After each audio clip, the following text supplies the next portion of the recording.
മലയാള സാഹിത്യത്തിലെ ഒരപൂർവ പ്രതിഭയായ ശ്രീ വൈക്കം മുഹമ്മദ് ബഷീർ 1908 ജനുവരി 21 കോട്ടയം ജില്ലയിലെ വൈക്കത്തിനടുത്തുള്ള തലയോലപ്പറമ്പ് എന്ന ഗ്രാമത്തിൽ ജനിച്ചു. കായി അബ്ദുറഹ്മാൻ കുഞ്ഞാത്തുമ്മ ദമ്പതികളുടെ 6 മക്കളിൽ മൂത്തയാളായിരുന്നു ബഷീർ. അദ്ദേഹത്തിൻ്റെ പ്രാഥമിക വിദ്യാഭ്യാസം തലയോലപ്പറമ്പിലെ മലയാളം പള്ളിക്കൂടത്തിലും വൈക്കം ഇംഗ്ലീഷ് സ്കൂളിലുമായിരുന്നു. 9 വർഷത്തോളം അദ്ദേഹം ഇന്ത്യയൊട്ടാകെയും അറബി നാടുകളിലും ആഫ്രിക്കയിലുമൊക്കെയായി അലഞ്ഞുതിരിഞ്ഞു. ലോകം ചുറ്റുന്നതിനിടയിൽ അദ്ദേഹം പല ഭാഷകളും സ്വായത്തമാക്കി. അതിസാഹസികമായ ആ കാലയളവിൽ മനുഷ്യജീവിതത്തിൻ്റെ എല്ലാ വശങ്ങളും നേരിട്ട് കണ്ടറിയുകയും ഒട്ടേറെ ജീവിത സത്യങ്ങൾ മനസ്സിലാക്കുകയും ചെയ്തു. ഒരെഴുത്തുകാരനെ രൂപപ്പെടുത്തുന്നതിൽ അയാളുടെ അനുഭവ സമ്പത്ത് വളരെ വലിയ പങ്കുവഹിക്കുന്നുണ്ട്. മലയാളത്തിൽ ഇന്നോളമുള്ള കഥാകൃത്തുക്കളിൽ വെച്ച് ഏറ്റവും വലിയ അനുഭവസമ്പന്നനാണ് ബഷീർ. മലയാള നോവലിസ്റ്റും കഥാകൃത്തും സ്വാതന്ത്ര്യ സമര പോരാളിയുമായിരുന്ന ബഷീർ ബേപ്പൂർ സുൽത്താൻ എന്ന പേരിലും അറിയപ്പെട്ടു. ബഷീറിൻ്റെ ആദ്യ കഥ തങ്കം ജയകേസരി പത്രത്തിൽ പ്രസിദ്ധീകരിച്ചു.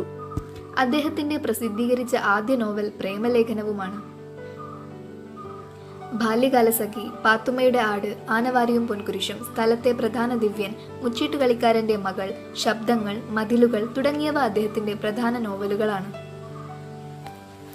ജന്മദിനം, വിശപ്പ്, വിശ്വവിഖ്യാതമായ മൂക്ക്, ഭൂമിയുടെ അവകാശികൾ, ആനപ്പൂട, ചിരിക്കുന്ന മരപ്പാവ തുടങ്ങിയ കഥകളും അദ്ദേഹം രചിച്ചിട്ടുണ്ട്. ബഷീർ രചിച്ച ഏക നാടകം കഥാബീജം ആണ്. ബഷീറിൻ്റെ നീലവെളിച്ചം എന്ന ചെറുകഥയുടെ ചലച്ചിത്രാവിഷ്കാരമാണ് വിൻസെന്റ് സംവിധാനം ചെയ്ത ഭാർഗവി നിലയം. 2023 സംവിധായകൻ ആഷിഖ് അബു നീലവെളിച്ചം എന്ന പേരിൽ അത് പുനരാവിഷ്കരിക്കുകയും ചെയ്തു.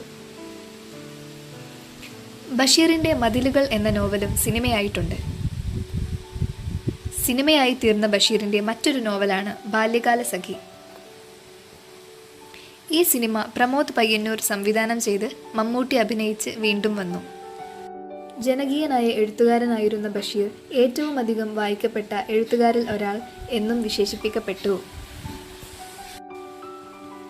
കേന്ദ്ര സാഹിത്യ അക്കാദമി ഫെലോഷിപ്പ് 1970 കേരള സാഹിത്യ അക്കാദമി ഫെലോഷിപ്പ് 1981 ബഷീറിന് ലഭിച്ചു.